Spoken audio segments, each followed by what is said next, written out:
Moni nonse konse kumene muli takulandilani pano pa bwalo la the Bereans Corner kapena kuti bwalo la Berea, malo ano amene timakambiranapo ndi kuchezetsanapo nkhani zokhudza baibulo, kuyang'ana ndi kuvukutula mafunso amene amaoneka nthawi zina ovuta ozunguza mutu oti pena kumati kodi nkhani yenze kuti bwanji. Ndiye tikufuna tikulandireni ndi masangala kuti khala nomasuka pamene tikupitiriza zokambisana macheza athu pamalo athu ano. Wiki zingapo tsopano kapena masiku angapo takhala tikukamba nkhani imene ili mkamwamkamwa kapena nkhani imene imaoneka yovutilapo kuti sitherapo kuti tifike anthu afika pogwirizana. Nkhani yokhudza Sabata takhala tikuyang'ana pamutu umene tanena kuti shall we light or shall we write. Pachichewa tikunena kuti tiyatse kapena tiletse. Nkhani imene ndiyo kamba nkhani yoyatsa moto tsiku la Sabata komanso kuphika chakudya tsiku la Sabata. Ena amamva ndi kukhulupirira kuti akamawerenga baibulo limaletsa ganizo lakuti anthu aziphika chakudya tsiku la Sabata, ndipo kudya chakudya chimene chaphikidwa tsiku la Sabata ena amachimva kuti ndi tchimo. Ena amati sauna chovuta chilichonse. Ndiye takhala tikuzukutula nkhani imeneyi kwa masiku angapo, tayikambirana mbali zosiyanasiyana mmene timasiyana mkukambirana kwathu episode yomalizira. Tinakambirana ganizo lakuona kuti baibulo likuonetsa kuti kudya chakudya chophikidwa tsiku la Sabata sivuto, komanso kukonza chakudya tsiku la Sabata sivuto. Tinaona zimenezo kuchokera mbali zosiyanasiyana. Tinaona mmene Ambuye adaperekera mwayi woyika lamulo limene pachingezi tingati exception to the rule, imene amanena kuti kukonza kuphika chakudya makamaka malankhula nkhanizo limenezi munthu amene anayizera mapanga mwamboja maucha wa Pasova kapena kuti Paskala, umene amati muzidya chakudya chopanda chotupitsa mkate kapena kuti chopanda yeast. Ndiye amati muzisunga masiku asanu ndi awiri 7 days, tsiku loyamba zikhala lopatulika, lomaliza zikhala lopatulika. Ndiye pa tsiku loyamba lopatulika musagwire ntchito iliyonse, mutagwira ntchito iliyonse amati aphedwe. Koma adanena kuti chakudya chokha mukhoza kuphika chifukwa chakuti anthu adye. Naona ganizo limene likupeza pa Eksodo chapter 12 verse 13, 14, 15, 16. Ndiye tidayikambirana kunena kuti ndi mmene zimachitikira zimaoneka kuti tsiku limeneli nthawi zina zimachitika tsiku la Sabata la pa Eksodo 20. Tinaona kuti palibe kuletsa kosintha kuti ayi popeza chitika tsiku limeneli musapange musaphike tsiku limene chifukwa la Sabata ndi Sabata. Ndiye tinaona mbali zosiyanasiyana kuti ngakhale Yesu atabwera adaonetsa kuti sadaonetse kutsutsana ndi ganizo limeneli. Akuphunzira ake tsiku lina amafuna chakudya tsiku la Sabata limene ndi Sabata lopatulika la Eksodo chapter 20. Tinaona Ambuye Yesu akwena kuti sicholakwika. Afarisi amati limene ndi tchimo, chifukwa chani akuphunzirana opanga zimenezi koma sanapange. So tinasizana pamenepo, komano tikudziwa kuti pokambirana zimenezo pali mbali zina zambiri mmene sitinaziunikire zimene kwa ambiri zikadaperekabe mafunso kuti koma kulankhula malankhula kuja zikumveka inde, koma ngakhale zikumveka bwanji mbali yakutiyo bwanji mbali yakutiyo. Chimenecho chimene chikutibweretsanso lero ndipo tikupitiza nkhani imeneyi episode imene tili tsiku la lero. Kukhala mwina maepisode ena awiri kuti tifike poti timalizitse nkhani yonse bwinobwino. Chokhumba chathu pano pa bwalo la Berea ndi kusachita mothamanga zinthu, komanso sitikufuna kuchita zinthu monguti taziviya ndapsa. Tikufuna kuzikambitsana bwinobwino ndi kuzimvetsetsa. Cholinga chathu ndi kudziwa ndi kupeza choonadi. Ndiye sitili pano kuti timangirire maganizo amene wina ali nawo kale, koma kuti tiunguze kuti Bible kuti chani. Ndipo ngati Mulungu angatiunikire chilichonse monga zidachitikira ndi ndawu Ethiopia atampatsa Filipo Mulungu, ifenso tichitenso chimodzimodzi kutsatira chimenecho chifukwa ndi cholinga chake. Koma tisapite patsogolo, chite bwino kwambiri kuti tipemphere, timuyitane Ambuye atitsogolere chotero titseke maso pamene tikupemphera tonse. Atate Mulungu wathu, tikulemekezani kwambiri chifukwa cha ulemu mmene mwatipatsira pano pa bwalo lathu la Berea kuphunzira mawu anu, kugawana maganizo. Titsogolereni chifukwa inu ndiye mwini wa nkhani zonsezi. Ndife anthu tikhoza kupotoza maganizidwe athu akhoza kukhala olakwika, koma inuyo amene muli wangwiro tipatseni mphunzitsi wathu wamkulu, inu Mzimu Woyera, ndipo mutitengere kuchiona chilichonse chimene chikalemekeze dzina lanu. Muchotse chilichonse chimene chikhala chopanga kuti ifeyo ndi inu tisiyane, koposaposa mulole tikulemekezeni chifukwa cha dzina lanu tapemphera mwa Ambuye Yesu Khristu lero ndi nthawi zosatha. Amen. Okay, so funso limene akhatikukambirana monga tanena ndi funso limene limavuta kwambiri ma Adventist, la funso lokhudza lamulo la number 4 pa malamulo 10 a Mulungu kapena malamulo 10 amene timawerenga timapeza m'Bible. funso limene limanena kuti kodi ndizololeka kuphika chakudya tsiku la sabata komanso kudya chakudya chophikidwa tsiku la sabata, zimene takati kukambirana pabwalo la mbiri apo ngati tafotokozera kuti tichinthu chimene tanena kuti tiyatse, tikufunsa kuti tiletse. Mchingerezi, shall we light or shall we write?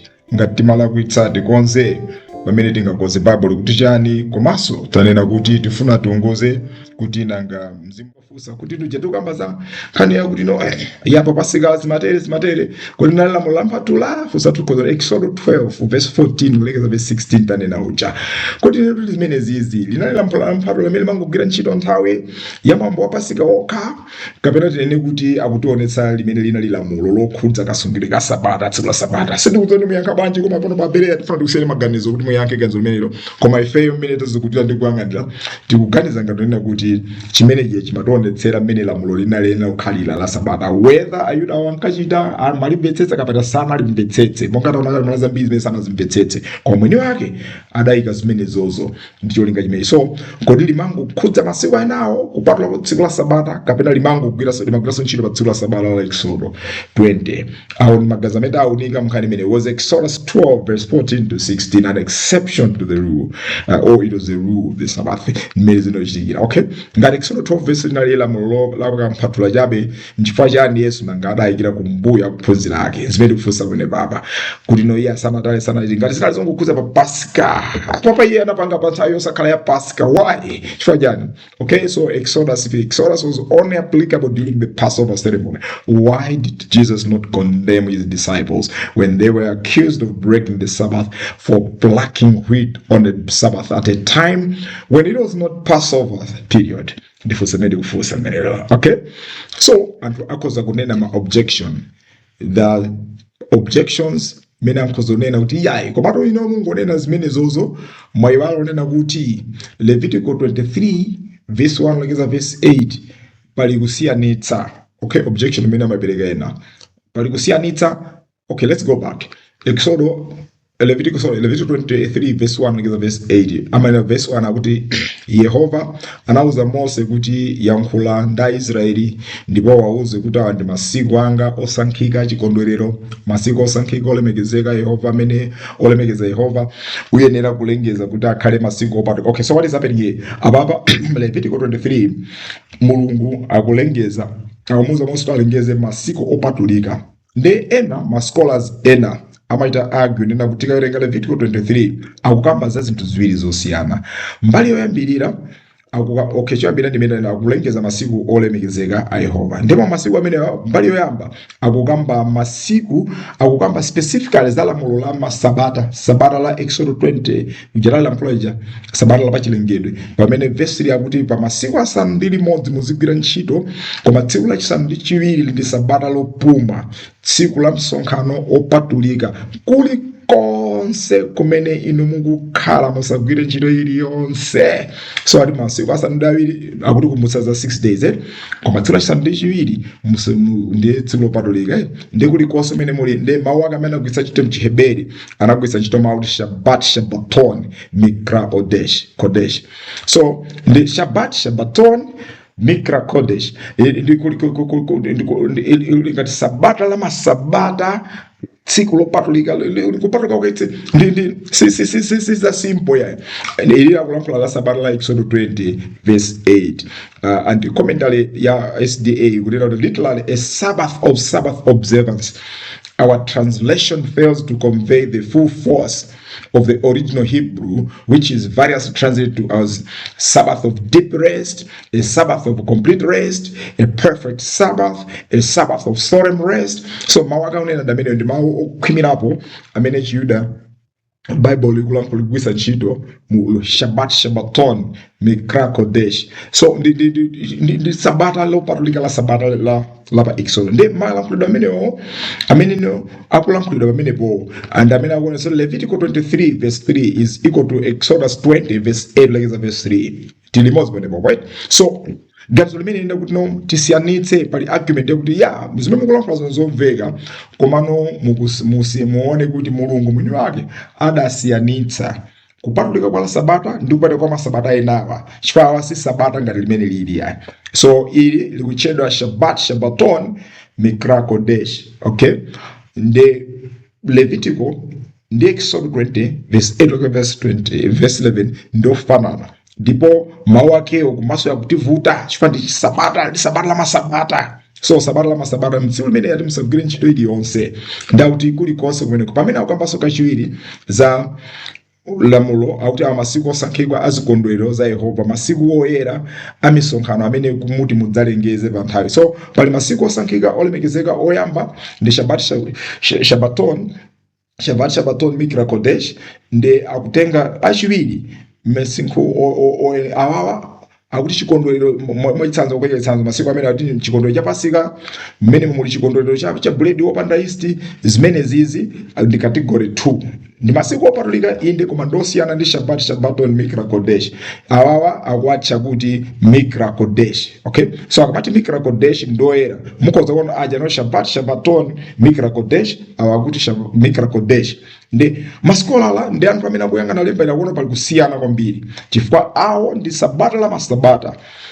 Awa ndi masabata amiyambo ajamati mthunzi wa zinthu ndi amene wawa ndi uloteti munthu chifukwa kamati zinali temporary zongoti mukhoza kuphika zinali zakanthawi yone chifukwa sizingalimbane ndi ilolo ndi amachita ambiri akunena kuti verse 3 ikulankhula zinthu zimene simungapange compromise pamene papo simungalole zophika silola chilichonse pamene zikuloledwa zikubwera ku verse 2 tifuna tivomerezane nawo kuti kulankhula kumeneko kukuoneka komveka choyambirira tikuvomeza ndigeza kuti pa Levitical 23 akukamba ndi zinthu ziwiri makategori awiri akukamba za la sabata la pa Eksodo 20 kenaka akukamba masabata ena amene apangidwawo komano chimene tifuna tioneke chakuti msabata limene likuyankhula la Eksodo Mulungu okay it's here mu verse 3 moja. Okay, akunena kuti musamagwire ntchito iliyonse tsiku limene popeza ndi tsiku la sabata la Yehova. Pamenepa emphasis anthu amayipereka yonena kuti Mulungu pamene palayilonena explicit momveka bwino kwa basi kuti musayerekeze kugwira ntchito pamenepa.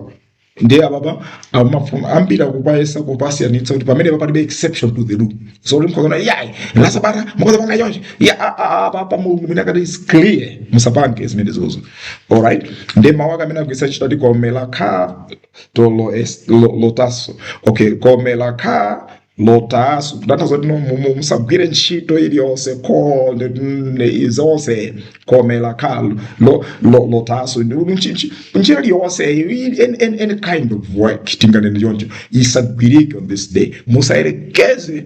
Okay, pamene tikamabwera kumbali ya verse 4 imene kwamba za mikra kodesh amene ndi masiku opatulika inde koma osati la sabata limene lolo aunena kuti musagwire ntchito iliyonse.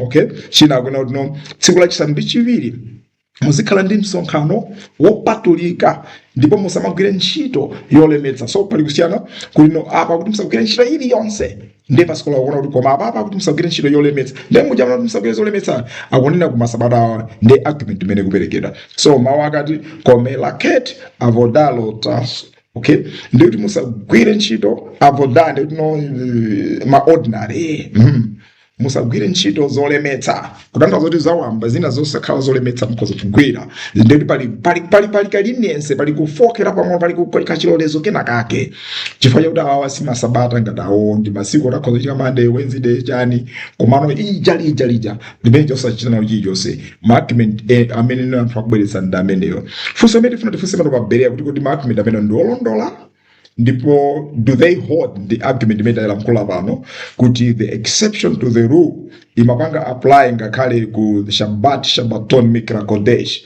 osangoti ku mikra kodesh digazameli fandili fufuze ndililankhule tilipange comment tisadatseke segment mene. Okay, gazo ndilakuti tikabwera mu Levitical tiyentanga simalemba Levitical 23 verse 4 kapika verse 8 ndi chimodzimodzi ndi Levitical ndi Exodo 12 verse 14 kufika verse 16 chifukwa nkhani zimene zozo zikamba nkhani zofanana.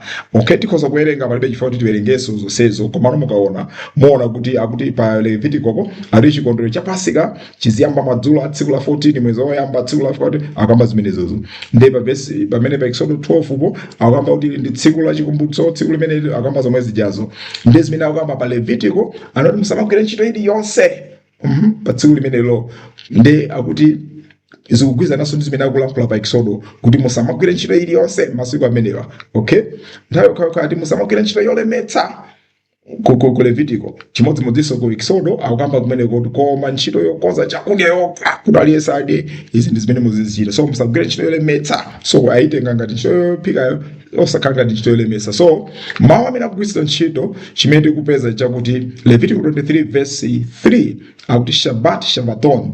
Okay, pamene no amene ndi Eksodo chapter Eksodo 20 verse 8 kufika verse 11. Pamene no Levitiko 23 verse 4 kufika verse 8 akugwiritsa ntchito Mikra Kodesh. Okay, ujanava Shabbaton Mikra Kodesh. Pamene Levitiko akuti Mikra Kodesh. Mikra Kodesh yo ndiri ziko to Exodus 12 verse 15 like 16. Tupanga comparison ndifuna mutsatile ngati mukutsatila bwino. Okay, let's say ku Exodus 20 verse 8 kufika verse 11 amaletsa kugwira ntchito iliyonse zimene Levitiko 23 verse 11 akwena kuti kuli konse kumene inu mukakhala musamagwire ntchito iliyonse tsiku limene lipopeza ndi tsiku la Sabata la Yehova. Tikugwirizana kwambiri. Pamene Levitiko 23 verse 4 kufika verse 8 akuti muzikhala ndi msonkhano wopatulika ndipo musamagwire ntchito yolemetsa. So ntchito imene sakuvomereza pa Mikra Kodesh ndi yolemetsa. Tatazo zina za light mukhoza kugwira. Pamene no pa Shabbaton Mikra Kodesh imene la Sabata la masabatali limene usagwirike ntchito iliyonse ndi argument imene. I hope you're following. So chisebere yakati komelaka lotasu jenali nakali pamene akuti komelaka avado lotasu nkulanazo avado za ordinary. Okay, ntchito zawamba zosalemetsa mukhoza kupanga. Okay, so koma ntchito yokonza chakudya koma ntchito yokonza chakudya chokha. So in other words Levitiko kuja sakuitenga ngati ntchito yokonza chakudya ngati yolemetsa ili mukategori ntchito zopepuka. Okay, izi ndi zimene muzizichita. So Bakhem aka ashe yakel ko nefesh hu levado yaesh Bakhem. So ndi kulankhula kuona kuti chakudya mudye mukoza kuphika ndi akuchika pa kategori kuphika chakudya kukonza chakudya achika mkategori ndi ntchito zosalemetsa. That's one point made different titsatire. Now tigwizane ndi maskola amene akusiyanitsa kuti tisiyanitse verse 3 ndi verse 4 kuti tisangoziphatikiza ngozitenga zimene yakulankhula pa verse 4 zoti mukhoza kuphika chakudya zikupanga so apply ku verse 3. For verse 3 ndi Sabata ya masabata kulankhula kwake. Ndi kuyankha kwathu pano pa Berea tifuna kupeka observation mwationa kuja tachokera takamba za Yesu ngati our pedagogue, our teacher, our model. Yesu vuto limene sadabwere kudzalimbana ndi Levitiko 23. Tifuna tipanga observe kuti Yesu anali ndi vuto akuphunzira. Yesu anathyola tirigu amadya anaphwanya Shabbaton Mikra Kodesh. Sadaphwanye Mikra Kodesh. Iwo amalimbana ndi Levitiko 3:23 verse 3 kapena Exodus 20 verse 8 kufika verse 11. Munjira inake meneno iwo akupanga lamulo limanena kuti komelaka lotasu kusagwire ntchito ina iliyonse.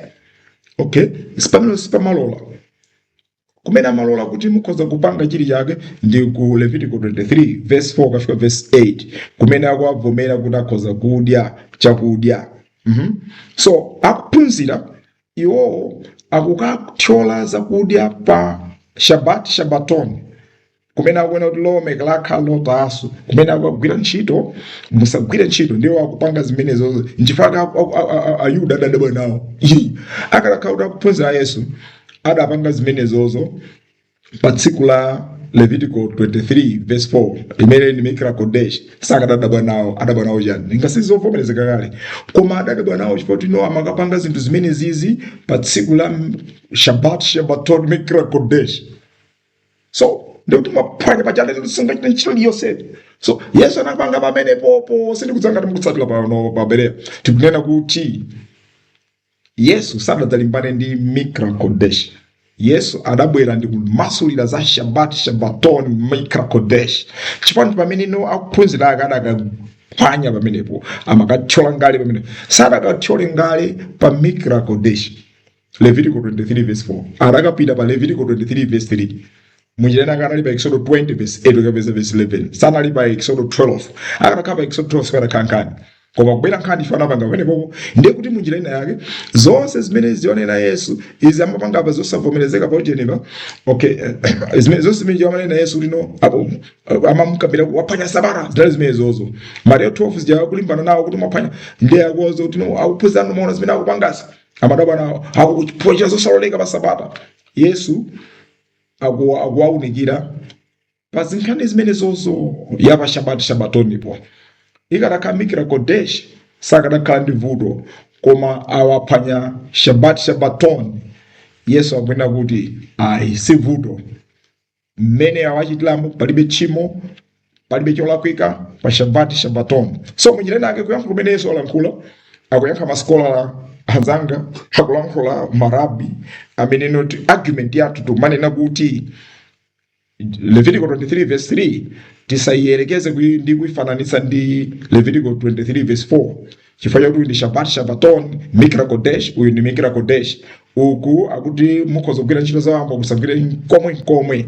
Yesu atakapanga kumene koko kumene aonesa kuti there is also an exception to the rule. Munjira inake mene ukamba za exception to the rule ija ndi kuti sikungokhudza mikra kodesh yoka ikukhudzaso shabaton mikra kodesh fans zimene Yesu watipangira demonstrate. So shabaton Yesu akuti anthu akhoza kudya, anthu akhoza kukonzetsa chakudya. Okay, Mateyu 12 verse 2 akuti ophunzirana akuita zosaloledwa pa tsiku la Sabata. Yesu anayankha tinanena kale nkhani zimene paifo tibwereze. Yesu anayankha kuti kodi simunawerenge zimene munawerenga, tinanena kale zimene zozo the same argument. Kodi simunawerenge m'Malamulo m'Nyumba ya Mulungu makhala akuti simunawerenge kuti la Sabata ansembe Nyumba ya Mulungu amaphwanya lamulo la Sabata komabe sawayesa olakwa amaphwanya shabaton mikra kodesh. Ndesa kufaniza zimezo zimene akuphunza kachita munjira akawaza kuti pali zimene zake zovume komabe sawayesa olakwa. So akunena kuphunza ndosalakwa aphwanya shabaton mikra kodesh anaphwanya apanga zimene zizovomerezeka. Okay, ndesa kuti ine ndikuwuzani kuti wamkulu kuposa Nyumba ya Mulungu ali pano. Nkhani yonse amayikambira pa shabaton mikra kodesh, anayikambire pa mikra kodesh Levitical 23 verse 4 anayikambira pa Levitical 23 verse 3 chifukwa ndimene kuphunzira kanapanga pa sitikudziwa ngati omvetsera mukutsatira ganizo meti kulankhula pa munjira nake tikuchita address objection, tikuchita address kutsutsa mtsutso mene anthu amaudzutsa pofuna kuti alimbikitse ndi kuonetsa kuti palibe exception pa Exodus 20 verse 8 of verse 11 kuti simungalola anthu kuphika chakudya tsiku la Sabata. Amayimika fundo yake imene ndi imene tikuyisakatula. Fundo imene iyi ili scholarly, anthu ambiri amene amayikamba fundo ndi anthu amene ndakatswiri otsatira Bibles amatsatira amene zidalembedwera chihebericho malankhuliro ake syntax zina zotenso text imene kulankhulira zonsezo ndi zimene tikuyankha panopa kuti inde tikugwiza nanu ndizoona. Levitical 23 verse 3 ikukamba za shabaton mikra kodesh Sabata loyera la Eksodo 20 verse 8 of verse 11. Levitical 23 akukamba verse 4 akukamba za masabata enawa amene alankhula Eksodo 12 verse 14 to 16 kumene malo kudakhoza kudya komano zimene kunena zija sizikuchepesa zimene alankhula pano paja kuti Mulungu adalola kuti anthu adzikonza akhoza kumaphika chakudya ndi kumadya za la Sabata kuchokera mkhala kwake. Mboni wake ndi umene kubweretsawo kuti Yesu nkhani imene amalimbana nayo sadalimbane ndi Sabata lapa nthawi za Pasikala ayi amalankhula zapa shabaton mikra kodesh oyera wambiriyo Sabata masabata ndi amene amankambira ndi pamene akuphunzira akadadya ndi pamene amauza ndi sicholakwika kudya sicholakwika kukonza chakudya iye amafuna chifundo osati nkhanza ya. So ndi zimene tikulankhula panopa tikutero kulankhula kwake mwanjira ina tikuti chani zimene tikuona zimene Yesu wachita. Okay, zikutanthauza kuti Yesu akuti kukadakhala kuti akuphunzira anga achimwa ineyo ndikadamba ndine kudziwa ndikadakuwuzani.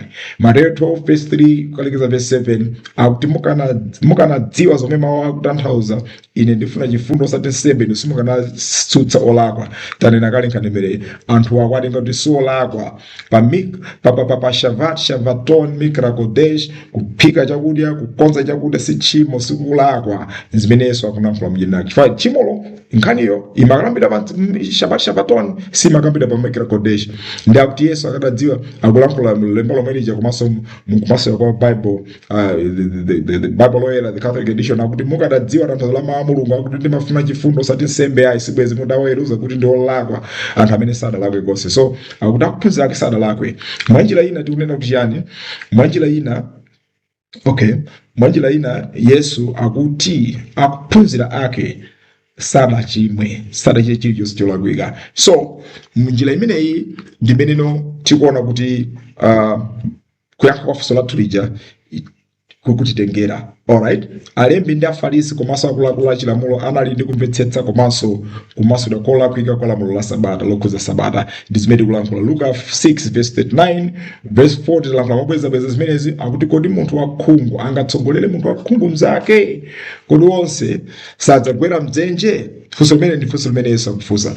Ife kuti tiyang'ane kwa Arabi a Chiyuda, iye tiyang'ane kwa afarisi mmene amapangira ndikuti tilondola ngati asitilondola chifukwa ngati iwo amadzudzula Yesu takulakwitsa ndikuti iwo ngati ndi akhungu ndikuti akati tsogolera tonse tikhala akhungu. Mateyo 15:14 Yesu adanena gazamera ati ngati munthu wosaona atsogolera wosaona mnzake, onse awiri adzagwera mdzenje. Zimenezo ndizoona. So sitingapite kwa Ayuda kuti phunzire Sabata tizisunga bwanji tizipanga bwanji, ayi tinenda pita kwa Yesu. Sitingapite kwa masikola amene iwo akuita struggle, tinenda pita kwa Yesu. Yesu tatuzeni. So verse ina yotiganizire ndi Akolose 1:15-16 Yesu ndamene adalenga. So palibe munthu amene angapose Yesu kumvetsetsa za malamulo a Mulungu chifukwa Yesuyo ndi Mulungu komanso iye ndamene adapereka chilamulocho. So iye ndiye masulira wamkulu oposa ina liyonse. Okay, yeah, kumasulira kolondola komanso kasungidwe kolondola kuphatikizapo tikafuna kudziwa zovomereza kuchita tsiku la Sabata tinayenda pita kwa Yesu. Mmene ndimene tipanga summarize zimene takambirana. Okay, Luka 6:4 amene akuti ophunzira sangapose mphunzitsi wake, koma Yesu amene aphunzitsidwa bwino ophunzitsidwa bwino adzakhala ngati mphunzitsi wakeyo.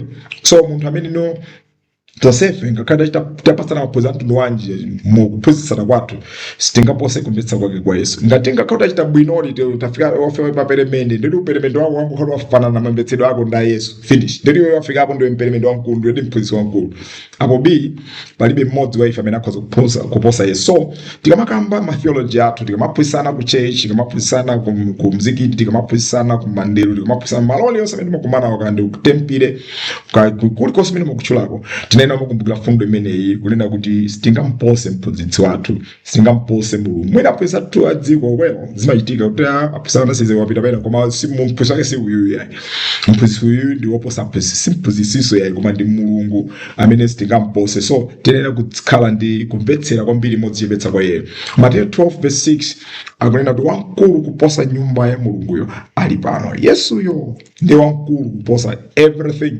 Maseminari onse ali pansi pa iye, machechi onse ali pansi, mamizikiti kalikonse a prophet, whoever you would call a prophet, respected or whatever, sangafike pa kuposana ndi mulengi. Otherwise nditi Mulungu akhala jani. Okay, so tikukamba chonchi pano pa Berea.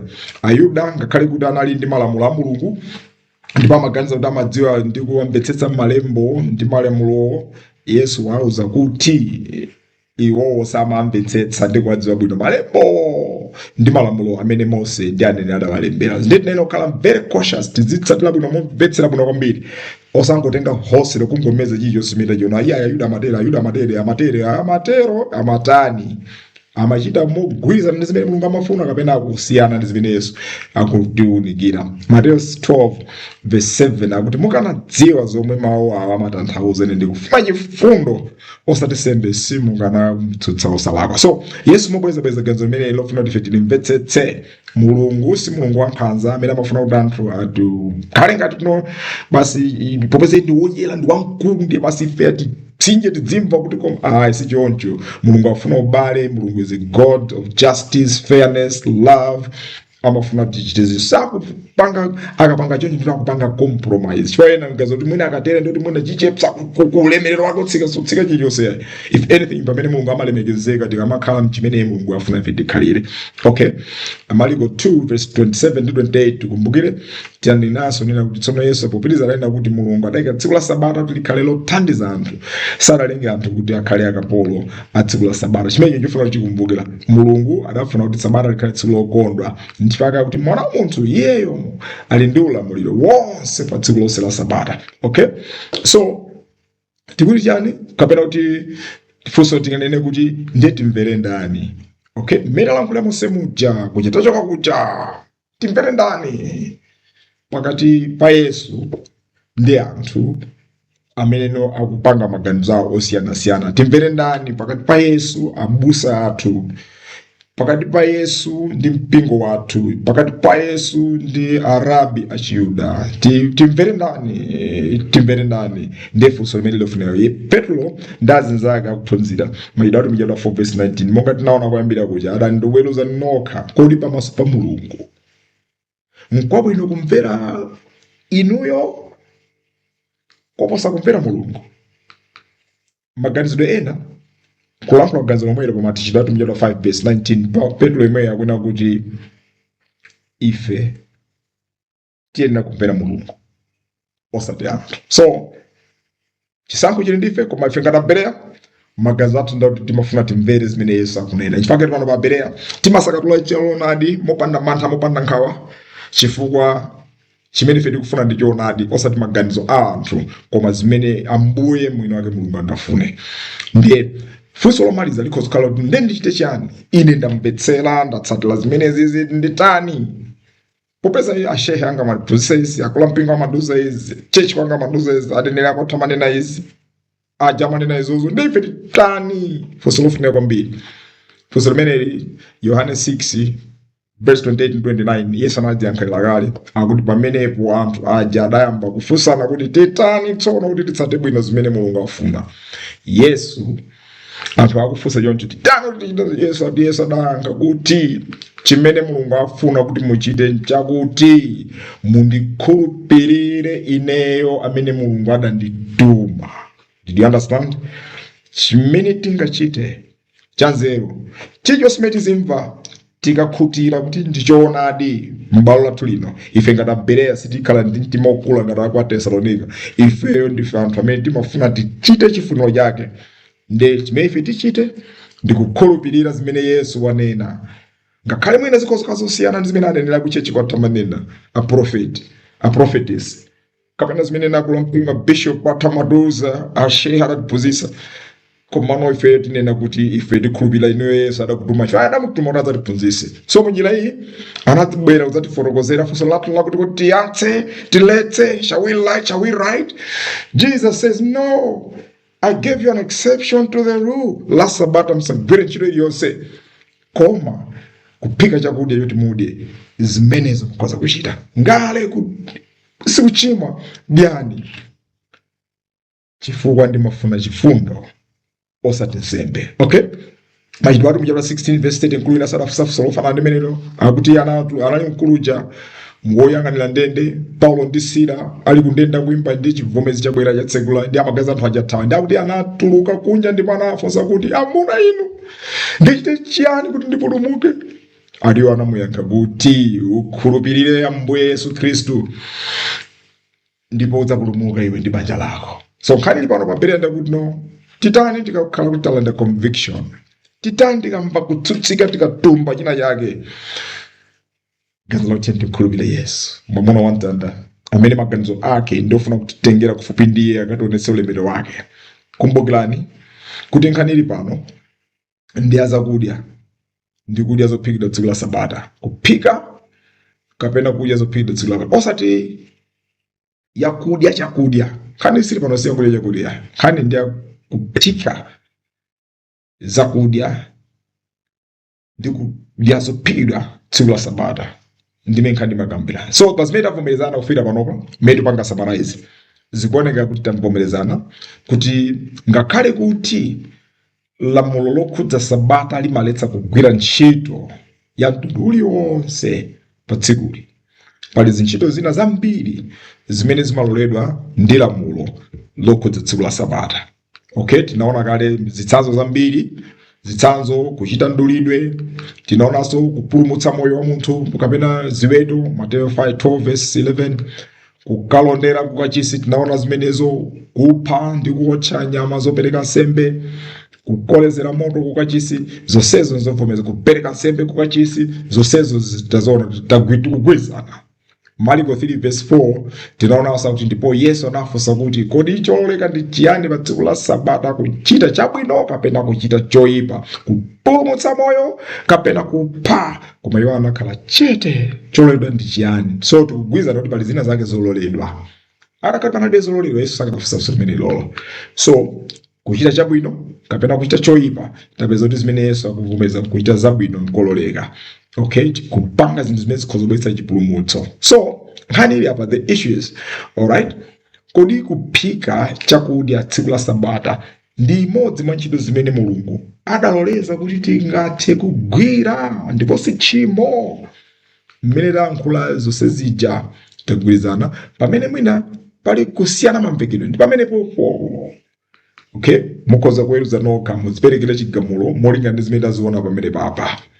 Ndi kuli fundo zosiyana-siyana zimene anthu azifotokoza monga tazilankhula zija, zimene anthu akuziona kuti zimenezo ndi fundo zotithandiza kunena kuti tinene kuti ayi zoonadi tsiku limenelo panali exception, koma izi zokha la Sabata sizingatheke. Ndi ganizo limene lafotokozedwa mfundo yotsutsa objection lakuti lamulo la mphathu linali pa masabata amthuzi osati Sabata la Mulungu uliwonse, choncho silingatheke kumugwiritsidwa ntchito. Komano ife tayankha response yathu tanena kuti zimenezo adachita poyikira kuphunzira ake kumbuyo pa mlandu wophwanya Sabata ndi mfundo ya mphamvu kwambiri yotsutsa mfundo zina zonse zimene ndikozopereka pa ganizo lophika chakudya tsiku la Sabata. Imene is the strongest argument kulibe amene akhoza kuyiphwanya, chifukwa iye Mulungu anali zimene nditsutsana ndi Mulungu nanga. Ndi kupyola zimene adachita Yesu adaonetsera momveka bwino kwambiri kuti si nkhani yokonza chakudya tsiku la Sabata. Kuti nkhani yokonza chakudya tsiku la Sabata ndi imodzi mwa ntchito zovomerezeka kuchita pa tsikulo, ndipo molingana ndi Yesu komanso mankhidwe amene adayankhawo si tchimo kukonza chakudya tsiku la Sabata. Minimum ndimene tikulankhulira panopa. Ndi panena kuti anthu ena akamena kuti ayi malamulo akaombana, lamulo lalikulu ndiye limatenga mphamvu, limene the most strict law limene tenga mphamvu limene kuposa linalo, ndi amanena kuti lamulo la Shabbaton Mikra Kodesh, imene ndi Eksodo chapter 8 verse 11 verse 8 verse 11 lina kukhala lali mphamvu lina kupondereza lamulo la Eksodo 12 verse 16 limene lina kukhala exception to the rule, komanso laperekedwa pa Leviticus 23 verse 4 imene ndi Mikra Kodesh, mkulankhula kwawo kuti si Sabata la mphamvu. Imene taonera apa taona kuti lamulo lalikulu limalamulira laling'ono litakumana ndi Yohane 7 verse 21 kwa 24 tikuona kuti malamulo akaombana papa mmene akulankhulira muja. Anyway, tinene kuti iyo document imene akuenda kuti malamulo awiri akaombana, lamulo lina Lokha likhale ligrichilobe ife imene anayo taona kuti zimene Yesu adachita adapanga pa Shabbaton Mikra Kodeshipo ndife adapanga pamene popo. Ganizo argument imene sikhalanso argument ya mphamvu yayi, chifukwa kuti no pali lamulo lalikulu. Okay, so the higher rule absorbs the lower rule principle. Ikakumana ndi Yohane 7 verse 21 akuti ngati ndizoona kuti pakabwera lamulo lina lilonse mpana ndi lamulo losunga Sabata, Ayuda amatsata lamulo la Sabata apo litenga kuti ndilo la mphamvu kwambiri apapa sizimatsatidwa. Ndetaona kuti no Yesu sadatsatire zimenezozo chifukwa yadapalika exception to the rule this. The rule sada samadiza Sabata. So ide kuti no zimada chita Yesuzo zikuonetsa kuti argument imene Yesu siyogwira. Sindikudziwa ngati pakumpeka koma tikulankhula choncho. The Jewish practice of circumcision in John 7 confirms the preeminence of the exception principle in Exodus 12 verse 16. Necessity covenant need outrank ceremonial rest. Chimene lankhula mu Yohane 7 imene lankhula uja ndi muja Yesu amanena kuti mumayitandulire tsiku la Sabata. Ayuda iwo amabwera ku tsiku la Sabata simungapange lamulo likulenda panga ko palika lamulo kakuti muchitendulire. Yesu akanena kuti silamaso la Mose silamaso la Mulungu la makolo awo ndi akuti komano iwowo amalitenga limene kulikweza kwambiri ndikaphwanya Sabata. So akuzipanga contradict sangagwise ntchito argument imene yona kuti the higher law imakhala preeminent kusiyana ndi lower law. Zimene ulankhula apa ngati mwina simutsatide. So Yohane 7 verse 21 akuti zodabwitsa inu simunapange chilichonse koma inuyo mumapanga mdulidwe tsiku la Sabata. And that's the argument imene ikupereka panopa. Okay, so zochita mdulidwe sizinachokere kwa Mulungu koma kumiyambo yawo ya anthuwo makolo awo ndipo amazilola kuchitika pa tsiku la Sabata. Ndiye koposa kotani ganizo la kudya kumene ndi chinthu chimene nchopatsa moyo. Okay, so Leviticus 12 verse 1 kufika verse 3 akuti Yehova anayankhula ndi Mose kuti awuza Israeli kuti mkazi akakhala woyembekezera nabala mwana wamamuna, mkazi akadzakhala wodetsedwa kwa masiku asanu ndi awiri ngati pa masiku ake akusamba. Pa verse 3 akuti pa tsiku lachisanu ndi chitatu, okay, mwanayo achite mdulidwe. So zili kufanana ndi nkhani ya masiku a Paska kuti no muziyamba msonkhano pa tsiku la 15 muzipanga masiku 7 ndipo tsiku ilili zikhala lopatulika losata calendar dates kuti amasata tsiku la 6 June 15 chakuti ndawaso mwana mata akabadwa amakhala specific. Mulungu ananena kuti mwanayu muzimpanga mdulidwe isanadutse masiku awa ndi la tsiku la number 8 muzimpanga mdulidwe. Ndere zoti mwana abadwa lero pa Saturday ndio no mdulidwe nazo yeso Saturday nayo ndio no achita bwanji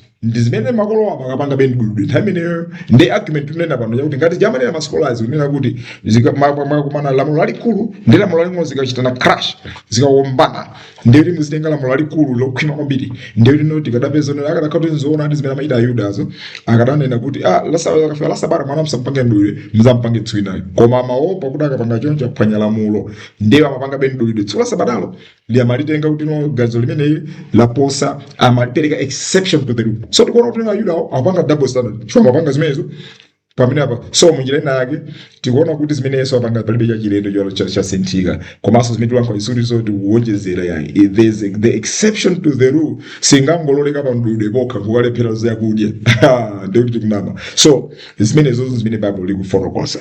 Okay, so tikatielekeze tutenge Eksodo 12 verse 16 timwerekeze ndi Leviticus 12 verse 3 akuti pa tsiku lachisanu ndi chitatu mwanayo achitidwe mdulidwe. Pamene Eksodo 12 verse 16 akuti pa tsiku loyamba muzita mgonero. Okay, awakamba za tsiku lachitatu pamene awakamba pa tsiku loyamba muzipanga msonkhano opatulika ndi tsiku lachisanu ndi koma musagwire ntchito masiku onsewa koma kuphika kokha apapa kuti mungagwire ntchito iliyonse koma mdulidwe okha ahupanga. So ndizi zimene monga talankhula zimatsatira date calendar mwana wabadwa tsiku lakuti aina kutsatira masiku amene simungadutsitse. Okay, so munjira ina Matthew 12 verse 1 kufika verse 6 proves Exodus 12 verse 16 is not just an exception to the rule but it's the principle itself. The exception is preeminent. Munjira tunena kuti tikatenga nkhani imene yachitika pa Matthew 12 verse 1 kufika verse 20 verse 6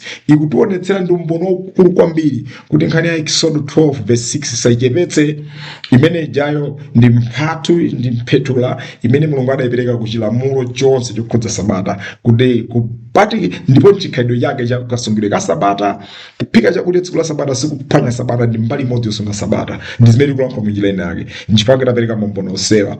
Ambuye akudalitseni akupamanitseni tathokoza kwambiri munalipo ndipo mwatsatira kufikira pano ndikukhulupirira munatsata kalikonse amene akambirana.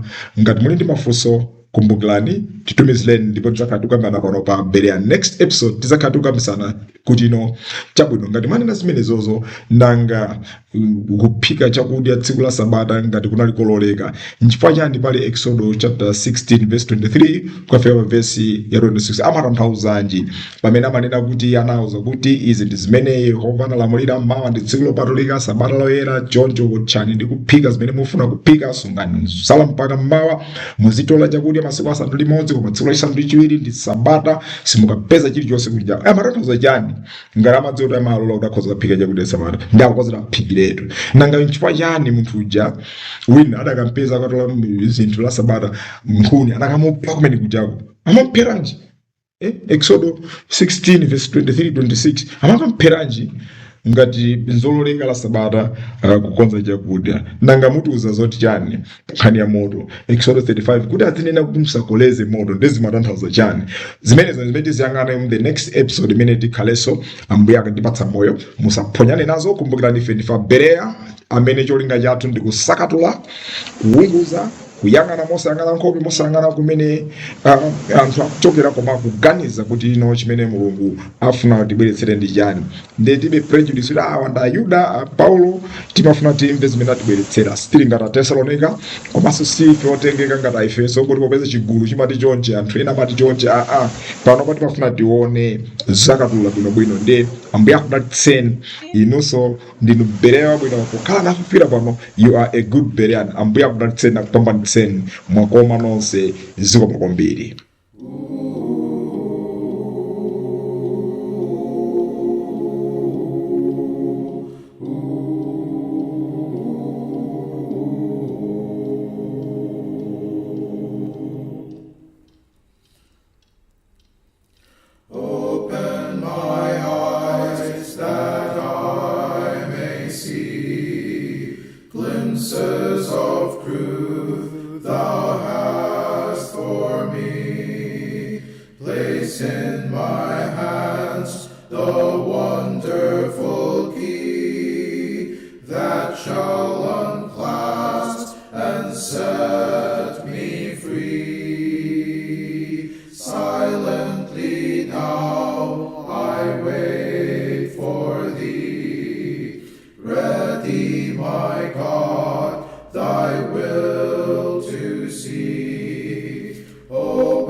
My God, thy will to see.